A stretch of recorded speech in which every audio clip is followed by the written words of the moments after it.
My mother said I was obligated to call her awful boyfriend Dad, thinking he could replace my father just because he was her new partner. Before continuing the story, let us know in the comments which city you're watching from. Don't forget to subscribe to the channel, hit the notification bell so you won't miss more stories, and leave your like on the video. My name is not important right now. What matters is what happened, or maybe how fast everything can be taken from you, just when you start to think your life has some shape. I was 13 when everything flipped. One morning, I woke up worrying about a test in science class. That night, my dad was in jail for murder. It started like any other Friday. I had cereal, wore the hoodie with the tiny bleach stain no one but me noticed, and left the house with my backpack a little heavier than usual because I was hiding snacks I didn't want to share. Nothing felt strange. Nothing warned me, until I got pulled out of math class by the assistant principal. She didn't look at me the way teachers usually do. It was the kind of look adults give when someone dies. Her mouth did this tight, stretched smile thing, and her voice had that forced softness that made my stomach twist. She said my mom was waiting in the office and that I needed to get my things. My mom wasn't crying. She was stiff, like she was trying not to fall apart, but the cracks were already showing. Her eyes looked wrong, wet, but not from sadness. More like rage. "He's been arrested," she said before I could ask anything. "There was a fight. A man's dead. Your father. They think he did it." Everything after that felt like trying to breathe underwater. The man who died was some guy in his late 30s. Supposedly, he'd shoved my dad at a bar. Witnesses said my dad hit him and the guy fell and cracked his skull on the corner of a jukebox. It sounded like some stupid, drunken accident. Except no one seemed to believe that. Not the cops, not the news, and apparently not my mom either. By the time we got home, her voice had gone flat, like someone hit a switch and drained all the emotion out of her. "I told him that place was trouble," she muttered as she lit a cigarette on the porch, not even looking at me. "He never listened. She didn't ask how I was doing, didn't hug me, just sat there smoking, blaming him, like she'd been waiting for a reason. That night, I heard her on the phone with someone. I couldn't hear all the words, just enough to know she wasn't talking about lawyers or anything that sounded like helping. It was more like solving a problem by getting rid of it, like she had already moved on. The first time we visited my dad at the jail, I could barely speak. I just stared at him behind the glass. He looked tired, bruised, like he hadn't slept in days. But his voice was calm when he finally said something. "They're lying," he told me. "You believe me, don't you?" I nodded so fast it made my head hurt. Because I did. Because I still do. I don't care what the cameras showed or what the bartender claimed. My dad had a temper, but he wasn't a killer. He was the kind of person who fixed a neighbor's car for free just because they didn't have the money. He made pancakes every Sunday, even when he worked 6 days straight. He always let me win at checkers until I was old enough to start beating him for real. He wasn't a monster, but that's what they said in the articles I wasn't supposed to read. That he'd lost control. That he'd been drunk. That there had been shouting and threats before the man hit the ground. My mom read those articles too, but instead of getting angry, she just got busy. First, it was rearranging furniture, then throwing out things that reminded her of him. Then she started dressing different, laughing louder. Within 2 weeks, there was a man at our dinner table. He was just a friend, she said at first. But I wasn't stupid. He was too comfortable. He knew where the forks were. He acted like he lived there. By the end of the month, he was staying over, all the time. He was taller than my dad, fitter, had this stupid, confident walk like he thought the world owed him something. He'd always call me kiddo or ruffle my hair even after I told him to stop.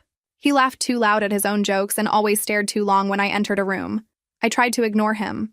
I stayed in my room, headphones in, eyes on my schoolwork, waiting for things to go back to normal, waiting for my dad's name to be cleared, waiting for someone to realize the truth. But then my mom sat me down one night after dinner. She was wearing makeup even though we hadn't gone anywhere. "You need to start calling him Dad," she said like it was a rule. "It's confusing when you don't." I blinked at her. "He's not my dad." She inhaled sharply like I'd slapped her.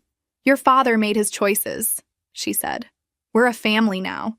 You will show respect." I didn't say anything. I just stood up and left the table. She didn't stop me.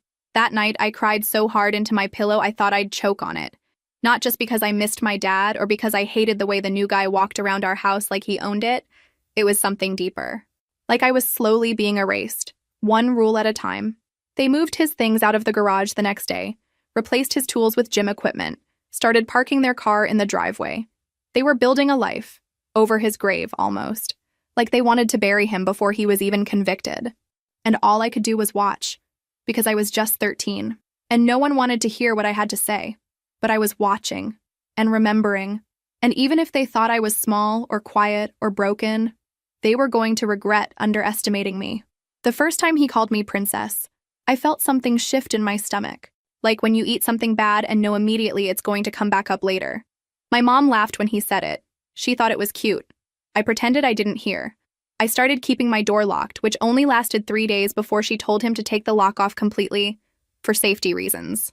The day it was removed, he leaned against the doorframe and said, "No secrets in this house, right?" His smile didn't reach his eyes. It never did. I tried to avoid being home as much as I could, but there's only so many places a 13-year-old can go without raising suspicion. I spent extra time at the library pretending to study, walked around the neighborhood until the streetlights came on, sat in the back corner of the frozen foods aisle at the market reading nutrition labels just to avoid walking through our front door. When I did come home, he always found a reason to talk to me, to get close. He'd accidentally brush my shoulder in the hallway, forget to knock before walking into the bathroom, say things like, "You're growing up fast," with this low tone that made my skin itch. The worst part? My mom didn't notice. Or maybe she did, and she just didn't want to see it. I told her once, not everything, just that he made me uncomfortable, that he stared too long, that he said things that felt wrong. She rolled her eyes like I was being dramatic. "You don't like anyone near me but your father," she said, folding towels like nothing was happening. That's not new. I wanted to scream. I wanted to grab her shoulders and shake her until she saw me, really saw me. Instead, I just said, "He makes my skin crawl." She froze, her hands pressing down on the towel like she was smoothing out something more than fabric. "Watch your mouth," she snapped. "He's the only reason we're not drowning right now. Be grateful." That night, I shoved a chair under my doorknob even though it wouldn't do much. I didn't sleep. Just stared at the ceiling and listened for footsteps. 2 days later, I came home from school to find my bed moved, my clothes reorganized, and my journals opened on the desk. He smiled when I saw him in the kitchen. Tidied up a bit. "You're not great at keeping things clean, kiddo." I didn't say a word. I just walked straight to my room, locked myself in the bathroom, and threw up. I didn't eat dinner that night. He knocked on my door around 10. Soft knocks, too soft. Then he whispered, "You know, you should try being nicer to me. I'm not going anywhere." I waited until I heard him walk away. Then I pulled out my science book, cut a small slit in the inside of the back cover, and tucked the letter I'd written to my dad inside it. It wasn't long, just a page. But I needed to feel like someone out there still saw me. I mailed it the next morning from a box 3 blocks away, using coins from the bottom of my backpack. I didn't know if it would even get to him, but it felt like breathing for the first time in days. 3 weeks later, I got a letter back. It was hidden in an envelope labeled Educational Program Notice, sent from a literacy volunteer center at the prison. Smart. My mom didn't even open it. Inside was a folded page that smelled faintly like the soap my dad used to keep in his truck. The words weren't long, but they were sharp and clear. "I don't trust him either," he wrote. "Keep your head down. Don't let them know you're smarter than they think." I read that line 5 times. That's when it hit me. My dad knew something. He didn't say exactly what, but the way he wrote it, the way the letters were tight and deliberate. He was trying to tell me something without saying it outright. He was afraid the letters might be read, but he was giving me a clue. I started writing back. Small, careful notes hidden inside homework books. I told him little things, what I saw, what I felt, what he did when mom wasn't around. In return, dad sent me calm instructions in cryptic lines. Stuff like, "Pay attention to what he hides," or "Not everyone who smiles is your friend." I never mentioned the worst things. Not yet. But I think he could tell. One afternoon, I found the man in my room again. This time, he didn't even bother with an excuse. He was sitting on the edge of my bed, holding one of my letters. He didn't look angry. He looked amused. "I wondered what you were hiding in those books," he said, waving the page like a prize. "Thought you were sneaking notes to some little boyfriend. Turns out you're just still hung up on your criminal daddy." I tried to grab the letter, but he stood up fast and stepped back, his voice dropping. "You think you're smart," he said, "but I see everything, and if you keep trying to outsmart me, you're gonna regret it." That was the first time he grabbed my wrist. Just for a second, just tight enough to leave a mark. I didn't cry. I didn't scream. I waited until he let go. Then I went to the bathroom, locked the door, and stared at the red imprint on my skin. When I came out, my bookshelf had been pulled apart. All my letters were gone. He didn't just want to scare me. He wanted me silent, powerless, alone. But he made one mistake. He underestimated what I could do without saying a word. From that day on, I stopped reacting. That's what he wanted. Fear, resistance, anything that gave him the feeling of control. I gave him silence instead. No eye contact, no flinching, just blankness. Inside, I was burning. He thought destroying the letters would be the end of it. What he didn't know was that I had already copied them. Everyone. In pencil, on loose pages, tucked inside the lining of my backpack behind a torn zipper flap. It wasn't perfect, but it was enough to hold on to. I started reading between my dad's lines more carefully. That's when I found it. A sentence at the end of one letter, written crookedly along the bottom edge of the page, almost invisible unless you unfolded it completely. It said, "If she was with him before the arrest, check the attic." My hands trembled when I read it. I didn't know what I was looking for or how he'd even know something was there, but it was the first time I felt like I had a direction, a way to fight back. That weekend, they both went out. "Just dinner," my mom said, in that too cheerful voice she used when she was trying to convince herself of something. As soon as the car pulled out of the driveway, I grabbed a chair and pushed it under the attic hatch in the hallway. It creaked as I opened it, dust falling like powder. I pulled myself up fast, coughing from the stale air. The attic was cramped and low, boxes piled in every corner. Holiday stuff, old clothes, forgotten things. I searched frantically, checking labels, digging behind containers until my fingers hit something soft. A notebook wrapped in a grocery bag, shoved into a gap behind the insulation. The first page was dated 3 months before my dad's arrest. "I think she's cheating." I read every word. My dad had written about suspicions he never shared. How she'd been disappearing for hours, coming home with perfume that wasn't hers. He'd followed her once, saw her at a gas station with a man who drove a dark gray SUV. The same kind the new guy now parked in our driveway. He didn't have proof, just gut instinct and half-finished sentences. But toward the last pages, his notes got darker. He knows I'm onto him. She doesn't see it. Or maybe she does. I took pictures of every page with my phone. My hands were shaking so badly that some of them came out blurry, but I didn't stop. I needed it all. My knees ached from crouching, but I kept snapping photo after photo until the last entry. If anything happens to me, it wasn't an accident. And it wasn't just a fight. I heard the front door slam while I was still up there. Panic hit me like a wave. I shoved the notebook back, pulled the attic hatch shut, and ran to my room just in time to sit on the bed, pretending to scroll through my phone. He walked by my door a minute later. Paused. I didn't look up. That night, I backed up the photos to a hidden folder on an old device I hadn't used in months. Just in case. The next day, I found the attic hatch hanging half open when I got home. My stomach dropped. I knew he'd gone up there. I didn't know if he found the notebook, but I knew he was looking. Things got worse fast. He started waking me up early, by accident, walking too loudly past my room, opening the fridge and slamming it shut, asking creepy questions when Mom wasn't around, like whether I had a boyfriend or ever kissed a boy.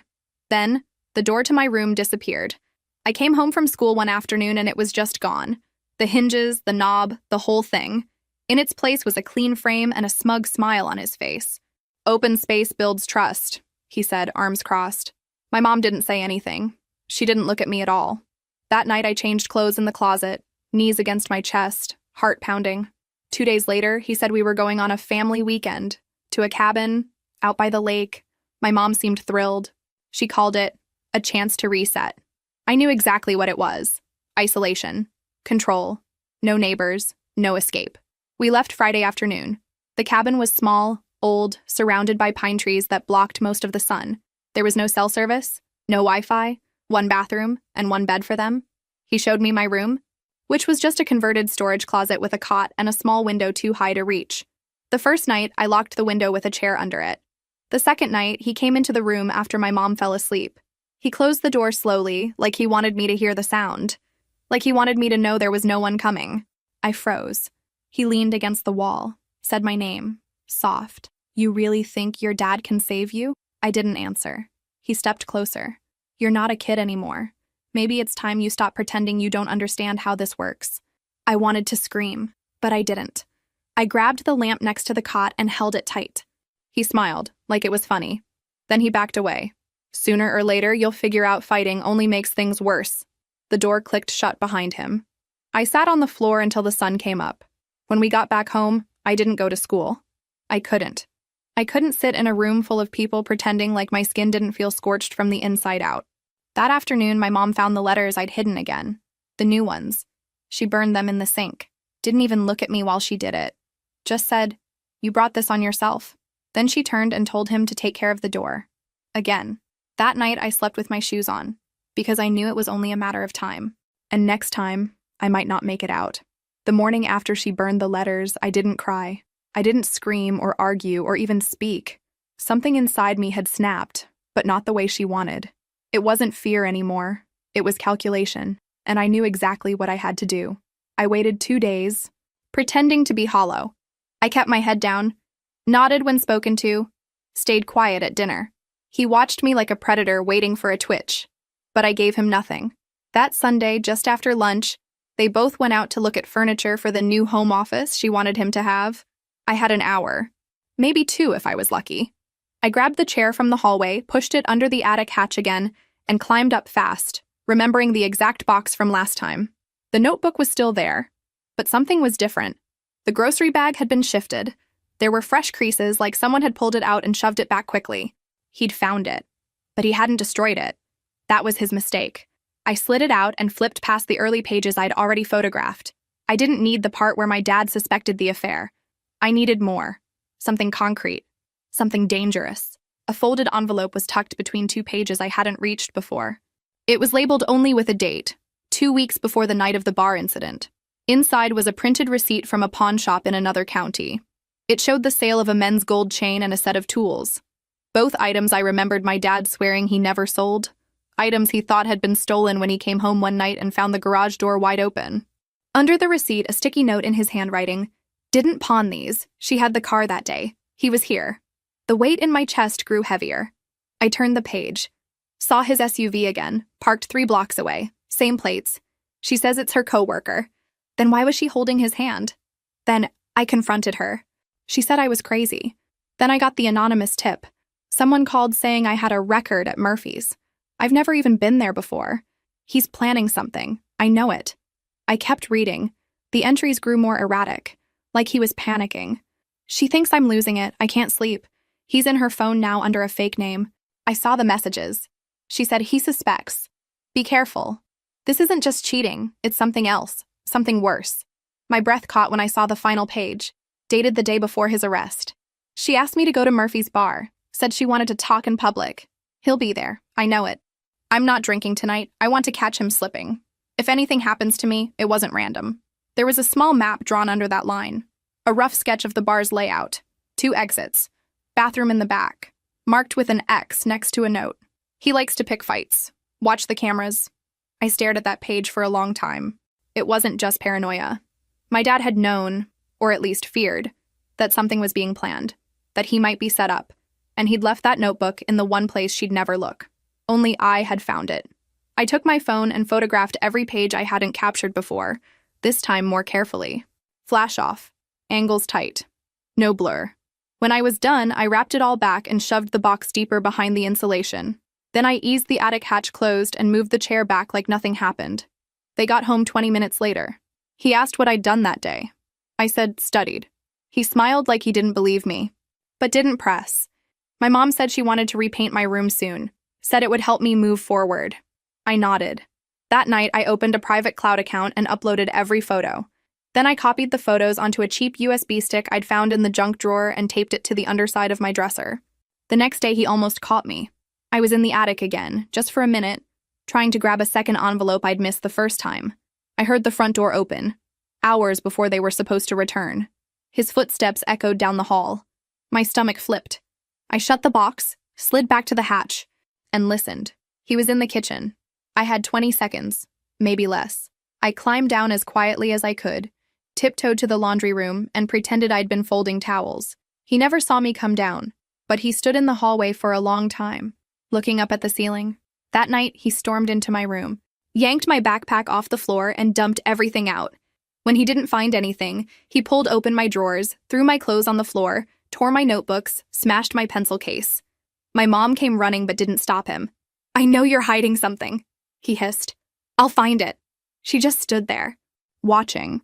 When he finally stopped, breathing hard, he looked at her and said, "She's too much. I'm calling the school. She needs to be sent away, somewhere strict." She didn't answer right away. Then, in a voice that sounded almost tired, she said, "Do whatever you need to." I sat on my bed, surrounded by broken things, and realized I had no protection left. No one here would save me. But I wasn't waiting to be rescued anymore. The notebook changed everything. My dad hadn't just been suspicious. He'd been on the edge of uncovering something real. And now I had that truth in my hands. If I was going to get out of this, I needed help. But not from her. Not from anyone who lived in this house. I needed someone who knew my dad. Someone who still believed in him. Someone who hadn't stopped watching. And I already knew exactly who that was. The moment the attic hatch clicked shut behind me, I didn't breathe. I crouched in the hallway, heart pounding so loud I thought he'd hear it through the walls. His footsteps were still echoing in the kitchen, drawers slamming, cabinets creaking. Too much noise for someone just grabbing a snack. I moved fast, slipping the envelope into my waistband and tiptoeing back to my room. The chair I'd used to climb up was still beneath the attic opening. I dragged it back to the corner where it belonged and threw a hoodie over it. He was halfway down the hall when I closed my door. I pretended to be brushing my hair. He didn't knock. He just stood there, staring. I caught his reflection in the mirror, arms crossed, head tilted slightly, like a predator studying prey. "You go anywhere?"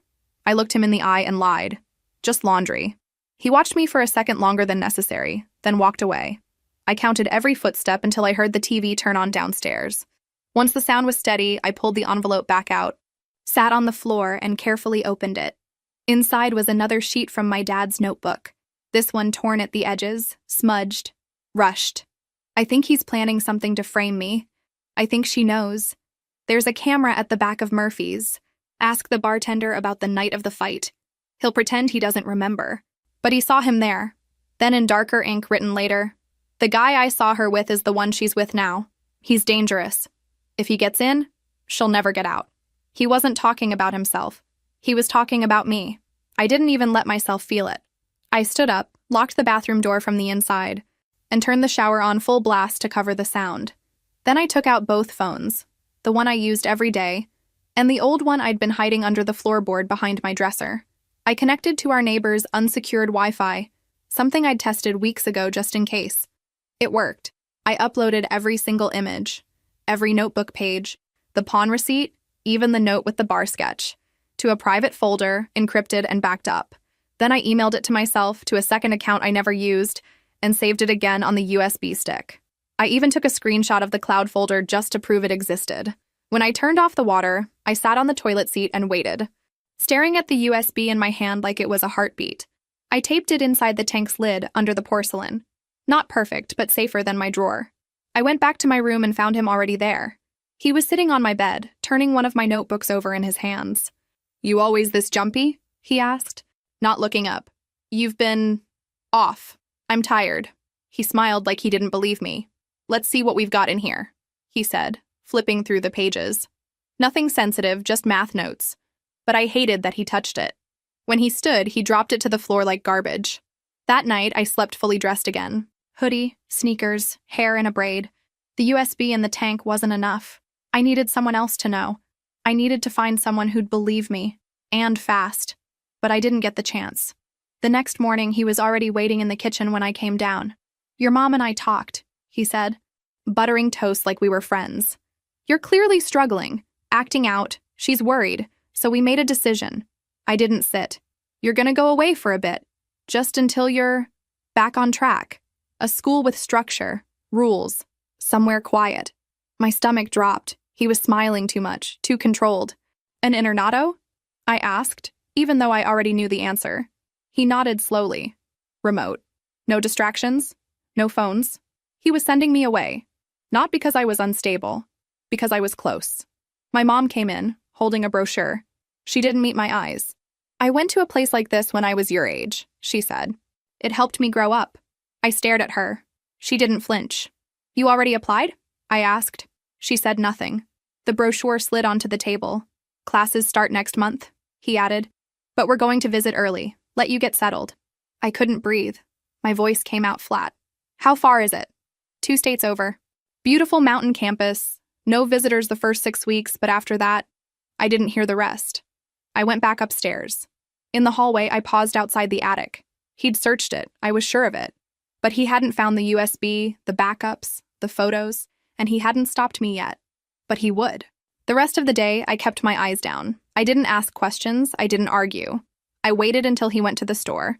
Then I went into my mom's room. Her nightstand drawer was full of junk. Receipts, old lipsticks, prescription bottles.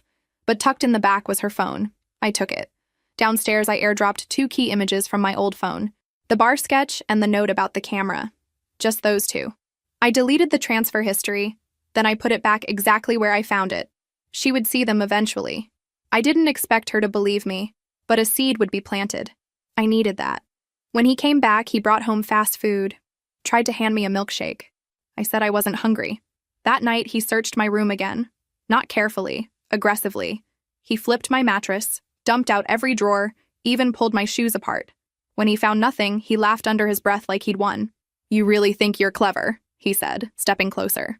I didn't move. "I'm not scared of you," I said, voice low. He leaned in, his breath sour with soda and spite. "You should be."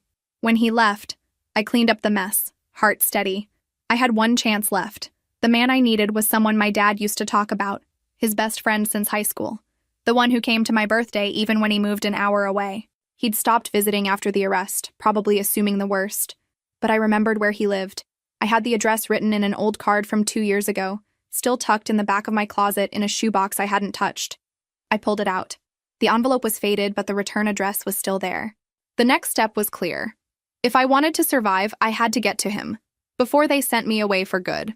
I waited until Sunday morning, the one day he always left early to work out, and she slept late after too many glasses of wine the night before. I put on my oldest hoodie, the one that didn't stand out, and walked out the back door like I was just taking out the trash. I didn't bring my main phone, only the old one. No tracker, no apps, just the screenshots, the photos of the journal, and a few emergency numbers. I walked to the nearest bus stop 5 blocks away and got on a route that headed toward the outer edge of the city. I'd memorized it the night before.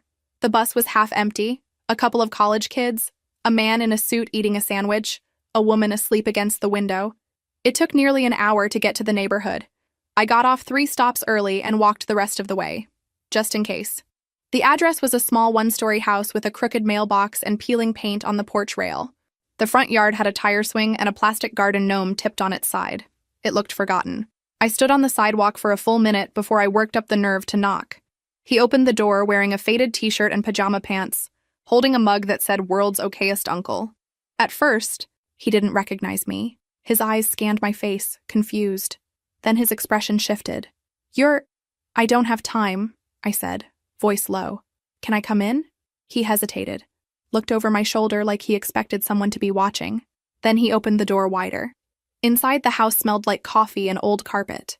There were photos on the wall, his daughter, a dog, a group of men fishing. One of them was my dad, younger, smiling, standing shoulder to shoulder with him like brothers. "I shouldn't be here," I said, but I didn't know who else to go to. He put the mug down, rubbed the back of his neck. "I haven't heard from your mom since. She doesn't know I'm here." He nodded slowly. "Your dad's in jail." "I know." "You know what for?" "I know what they say he did. And I know he didn't do it." He looked at me for a long time, then gestured toward the couch. I sat, pulled the phone from my pocket, opened the album. These are photos of a journal he left hidden in our attic. He started writing it months before the arrest. There are entries about my mom, about the guy she's with now. He knew something was wrong. I passed the phone to him. He scrolled through the images in silence, eyes narrowing. "You're saying this guy?" "I'm saying he was with her before the bar, before everything. And I think he's the one who started the fight that night. Maybe more." He handed the phone back, sat down heavily.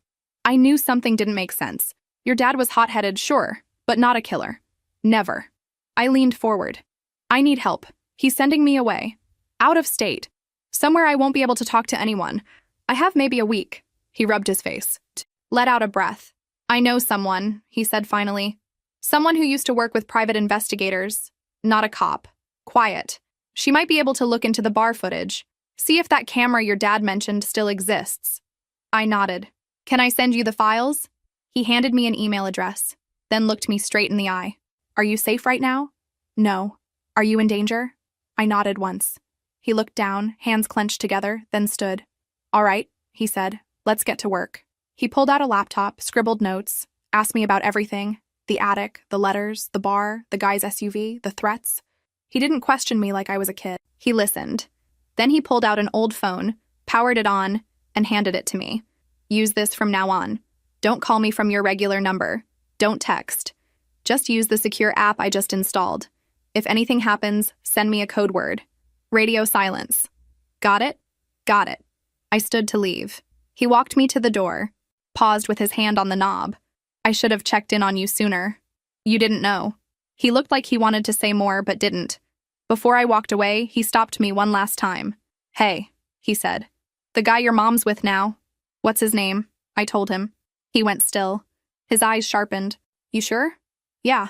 He stepped back slowly. I know him. Not well, but enough to know your dad hated him. They had history. What kind of history? Bad blood. Something from years back. Your dad said he was poison. That was all he said. I didn't press. I walked back to the bus stop, heart pounding louder than traffic. I wasn't alone anymore, but I was in deeper than I thought. The next morning, I woke up before either of them. I didn't eat breakfast, didn't speak. Just sat at the table pretending to scroll through an app while my mind was racing. The new phone buzzed silently in my hoodie pocket at exactly 9:14 a.m. One message. We got something. Can you talk? I slipped into the laundry room and typed fast. Not safe now. Later. The reply came seconds later. Footage exists. Meet today? I stared at the screen, heart pounding. We'd only started the search 2 days ago. I hadn't expected results this fast. I typed the word we'd agreed on. Library. Meaning we'd meet at the small public branch near my school. I told my mom I had tutoring that afternoon. She barely looked up. I'll pick you up at 5, she said. I'll walk, I replied quickly. I need the air. She just shrugged. At 3:10, I stepped out of the building and turned left, even though the way home was right. I looped through a side street, doubled back, and walked to the far end of the block where the tiny library stood between a dentist's office and an old hardware store. He was already there, sitting on a bench, scrolling his own phone like nothing in the world was wrong. I sat down beside him and took the second phone from my hoodie. I've only got half an hour. That's enough. He handed me a manila folder. Inside were 3 printed stills from a video feed. The quality wasn't perfect, but I could see the timestamps in the corner. The first image, my stepfather entering Murphy's bar at 7:43 p.m. The second, the victim walking toward the restroom at 7:51. The third, my stepfather again, slipping through the same hallway toward the bathroom. Timestamp 7:53. He was inside before the fight, before anyone claimed to see my dad involved. He said he wasn't there until after, I whispered. I know, he replied. He told police he arrived just as the fight broke out. The bouncer backed that up. Then he lied. He nodded. I looked closer at the photos. In the first, he wore the same dark gray jacket he used to wear around our house. In the third, his face was partially turned. No smile, just focus. Where did you get this? The woman I told you about. She knew someone who bartended there back then. Turns out the bar never replaced the original security setup. They keep footage backed up to a local server. Legally, they're not supposed to keep it that long, but they forgot to wipe the drive. And no one ever asked to see it? Police said the angle didn't show the fight clearly, so it wasn't prioritized. But the hallway? That wasn't about the fight. That was before. What about the bartender? He hesitated. He said he didn't remember anything specific. Claimed he was too busy. But when pressed, he admitted someone matching your stepfather's description was sitting at the bar before your dad arrived. My throat tightened. Is he willing to say that officially? Not yet. But we're working on it. There's more. He pulled out another slip of paper. Security logs from the back parking lot. Your dad's truck came in at 8:02. But guess who pulled in at 7:40 and left at 8:05 just before police were called? I didn't answer. He looked at me. I'm guessing you already know. My fingers gripped the edge of the bench. He was already there. He followed the victim, went into the hallway right before the body was found, then left before the fight even escalated. It doesn't prove he did it, I said. No, but it proves he lied. And that puts doubt on everything he said about that night. We sat in silence for a few seconds while traffic buzzed in the distance. Somewhere across the street, a dog barked. He knows I'm onto him, I said. He searched my room again. Said I needed to be handled. They're sending me away next week. Out of state. Someplace in the mountains. His voice was steady. Then we need to move faster. I handed him a flash drive. The backup from the toilet tank. The same one I'd transferred the photos and journal entries to. I'd made 2 copies.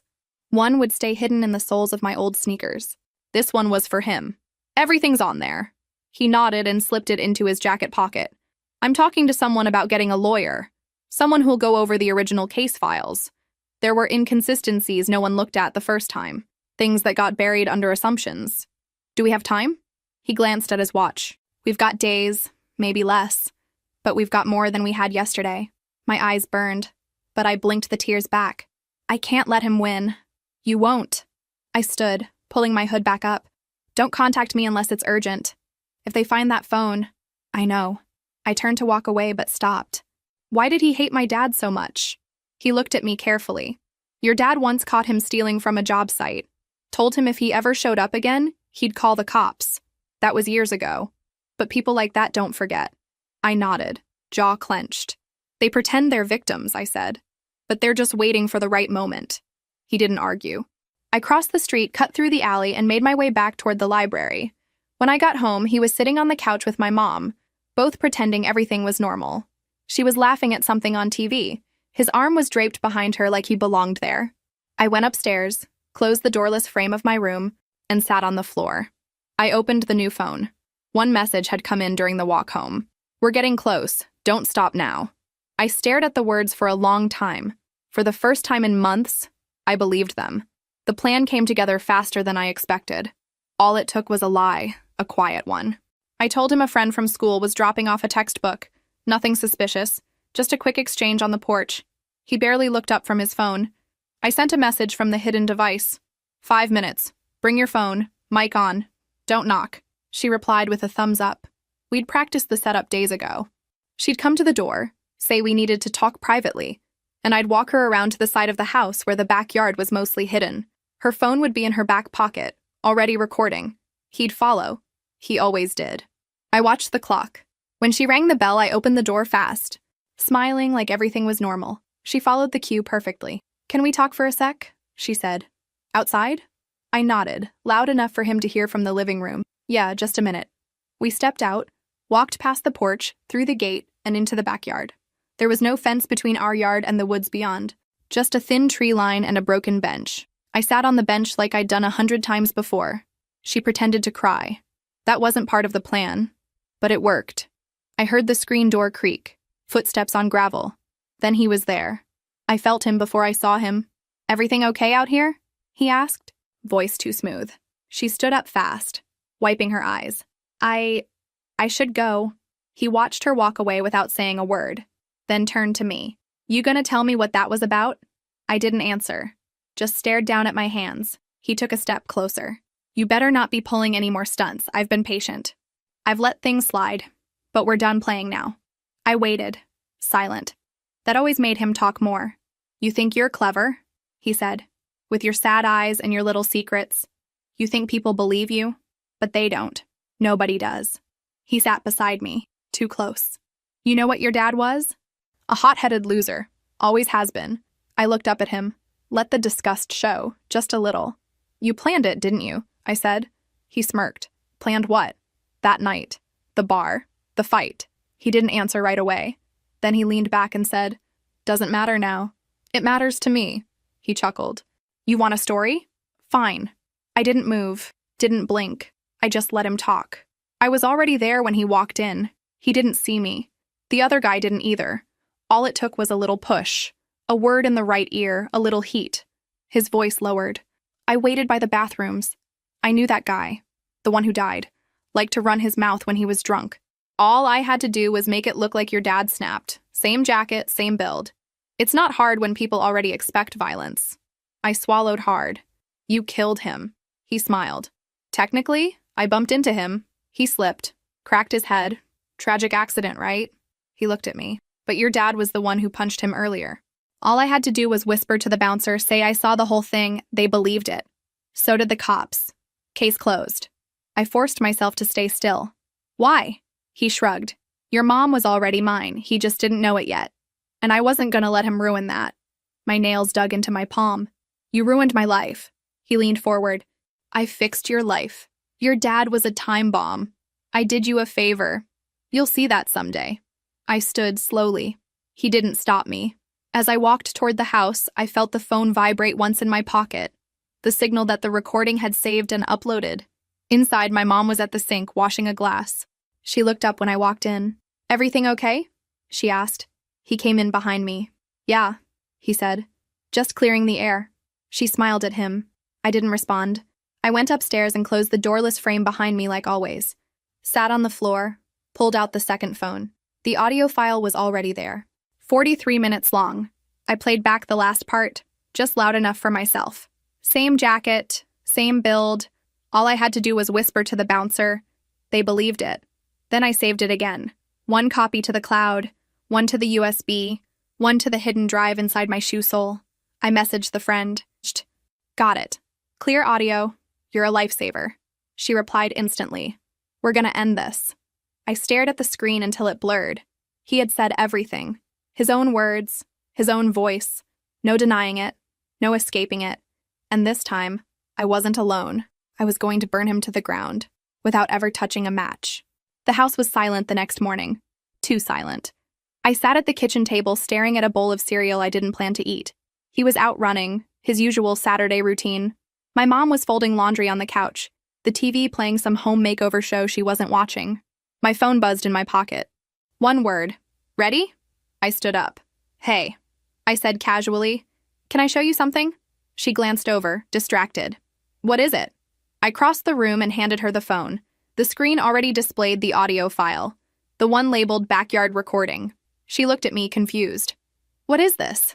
"Just listen." I pressed play before she could ask again. His voice came through the speaker clearly. Too clearly. "You want a story? Fine." I was already there when he walked in. The other guy didn't even see me. All it took was a little push, a word in the right ear. I watched her face. At first, she didn't react, just blinked. Then her brows pulled together like she was trying to interpret a foreign language. The next line hit harder. "Technically, I bumped into him. He slipped, cracked his head. Tragic accident, right?" She froze. "Your dad was the one who punched him earlier. All I had to do was whisper to the bouncer. They believed it. So did the cops. Case closed." Her hands began to shake. The phone dropped into her lap. She looked at me like I'd slapped her. "Where did you get this?" "I recorded it. Yesterday. After he followed me outside." "You—" I didn't let her finish. "I have more. I have his face on the security cameras at the bar. I have journal pages from Dad, dated before he was arrested. I have a pawn shop receipt proving he was already around before the fight ever happened. And I have 2 witnesses ready to talk." She looked away like she needed to reset the entire conversation in her head. "You're lying." "I'm not." Her mouth opened, then closed again. You manipulated this. You edited?" "No." That's his voice, every word. I didn't change a thing." She stood up too fast, her breath catching. "I can't." She looked toward the door. "He said your father?" "He lied. You believed the wrong person." Silence. Long, painful silence. Then she sank back onto the couch and covered her mouth with her hand. I waited, let her sit in it.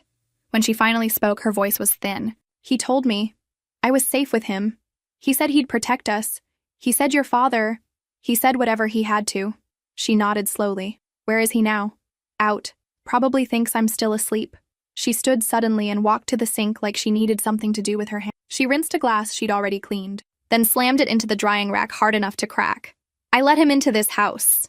You didn't want to be alone." She turned sharply. No, don't make excuses for me. I chose him." She sat down again, looked straight into my eyes. "You said something once. That he made your skin crawl." I didn't respond. She nodded, like the truth was finally burning through the fog. I didn't listen. "No," I said softly. "You didn't." We both jumped at the sound of the front door unlocking. I grabbed the phone and pulled up the audio again, lowered the volume, hit play. He walked in like nothing had changed, dropped his keys in the bowl by the door and kicked off his shoes. "Morning," he said casually, wiping sweat from his forehead. She didn't answer. He paused. "Everything okay?" She stood, still holding the phone. His smile faded. "What's going on?" She hit pause. He knew, instantly. "Where did you get that?" "I should ask you the same." His expression cracked. Just a second. Then the charm snapped back into place. "Baby, that's not what it sounds like. She's twisting it. You know how she is." "I heard every word," she said. "You planned it. You framed him. His jaw tensed. You don't know what you're talking about. She has proof. Her dad was violent, he snapped. He always was. Everyone knew it. She has you on tape, saying you killed that man, that you set him up. He turned to me then, eyes dark. You think anyone's gonna believe a brat like you over me? I don't need them to believe me, I said. I just need them to hear you. He stared for a long time, then laughed. Dry, cold, fine. You want to ruin your mother's life? You think dragging this all out will help anyone? Be my guest. She stepped forward. You need to leave. What? Now. You're not serious. I want you out of this house. Today. His eyes darted between us, then narrowed. You think this ends here? You think cops are going to care about some recording from a kid? You have no idea what She grabbed her keys. If you don't leave now, I will call the police myself. Something in her voice must have convinced him. He scoffed, picked up his shoes, slammed the door on the way out. Neither of us moved for a long time. Then she turned to me, voice shaking. We need to go. Now. With all of it. Every file, every copy, every note. We're taking it to the police. I nodded once. We packed everything. The USB, the backup phone, the folder from the bar, printouts of the journal entries, copies of the emails. An hour later, we sat in the small interview room of the precinct, and this time, when I told them what happened, someone listened. It only took 48 hours. The detective called my mom on a Wednesday evening, voice clipped and professional, asking us to come down to the station again. This time, they didn't ask questions. They just told us what was happening. They had reviewed the full recording, compared it with the time-stamped footage from Murphy's bar, the journal entries, the pawn receipt, the testimony from the bartender, and it was enough. He was arrested the next morning, at our house. I watched from the upstairs window as 2 officers placed him in handcuffs right in our driveway. He didn't fight, didn't yell, just laughed under his breath as they read him his rights, like he still didn't believe this was happening, like he thought he'd get out of it. By noon, his mugshot was online. By Friday, the charges were formal: obstruction of justice, manipulation of a crime scene, and second-degree murder. They added counts of perjury and intimidation of a minor. The prosecutor said they were still gathering everything, but it was enough.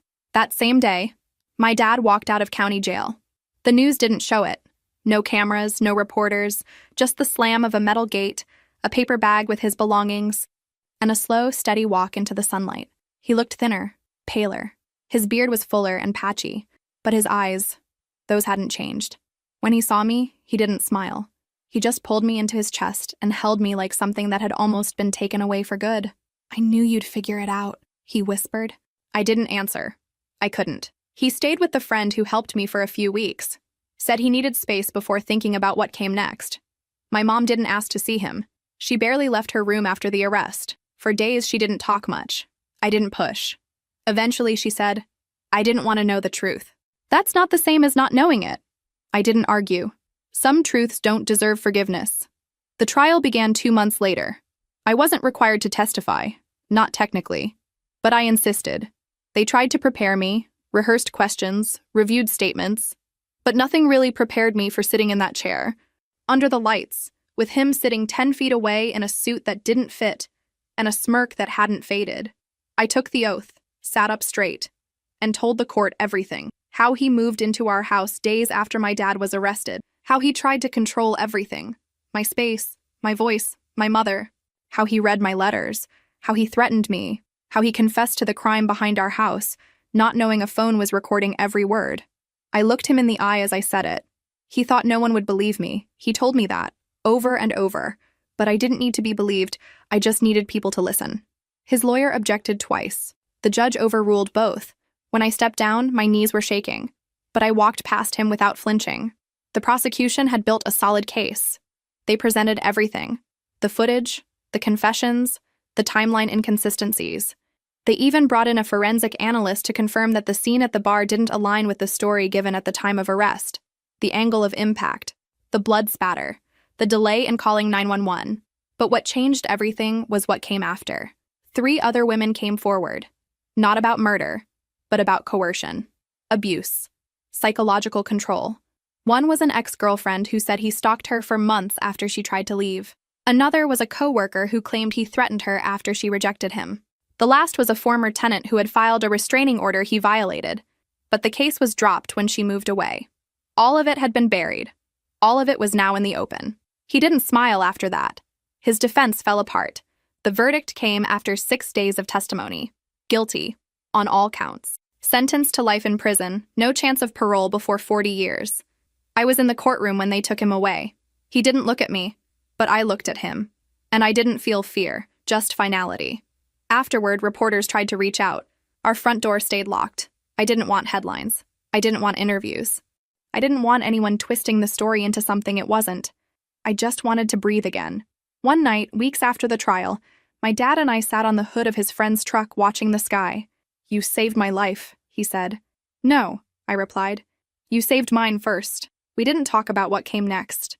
Not yet. But we both knew something had shifted. The worst was behind us. But the healing, that was only just beginning. The house we moved into was small, just 2 bedrooms, creaky floors, and wallpaper that peeled a little at the edges. But it was quiet. No yelling, no slamming doors, no locks removed from my room. Just me and my dad, learning how to live again. He got a job at an auto shop a few towns over, not full-time yet. He was still figuring things out. Some days he didn't talk much. Others, he told me stories about engines and road trips he'd taken in his 20s. I let him talk. Sometimes I just listened. Sometimes I laughed. We weren't trying to be who we were before. We were just trying to be something new. I went back to school a month after the trial ended. The principal offered to give me extra time to catch up, but I said no. I didn't want special treatment. I just wanted normal, routine, math homework, hallway noise, whispered drama between classes. For once, I was glad to be invisible. I started therapy. At first, I hated it. The woman they matched me with had this soft voice and too many pillows in her office. She said things like safe space and how does that make you feel? But then one day, after sitting in silence for almost the whole session, I asked her if people like him always look normal on the outside. She didn't answer with a definition. She said, "That's why they're dangerous." And something in me unlocked. I kept going. My mom called twice after the verdict. Once to ask if I was okay. Once to say she was sorry. I didn't answer either time. She sent a letter, handwritten on lined paper. The handwriting was shaky, like she hadn't picked up a pen in years. She said she was in therapy, that she couldn't forgive herself for what happened, that she understood if I never wanted to see her again. She ended it with, "I thought I was building a life, but I was just hiding inside a lie." I didn't write back. I'm not angry the way I thought I'd be, but I'm not ready for her either. Sometimes silence is the most honest boundary you can set. The girl I was a year ago feels like someone else. Someone smaller, someone quieter. I still see her sometimes, in mirrors, in dreams, but she doesn't scare me anymore. She got me through it. She survived. Now it's my turn to live. When people ask what happened, I don't lie. I don't tell the whole thing either. I just say, it's a long story, but it made me stronger. Most people nod and move on. A few don't. I like those people. The best friend of my dad, the one who helped me, comes by sometimes. He brings burgers or pizza and always leaves with a pat on the back like he doesn't want to make things awkward. He told me once, "You were the only one who kept your head when the rest of us lost ours." I didn't know how to respond to that. Still don't, but I'll never forget what he did. The friend who helped me record the confession, she's still my friend. We don't talk about it much. I think it scares her in a way. How close she came to being part of something much darker. But we're different now. Closer. She trusts me. I trust her. Trust. That's enough. Sometimes I think about the night I played that recording for my mom. The moment everything broke open. I used to replay it in my head, word for word, over and over. But now I let it sit in the past. It served its purpose. It set me free. I've decided what I want to do with my life. It's not because someone told me I should.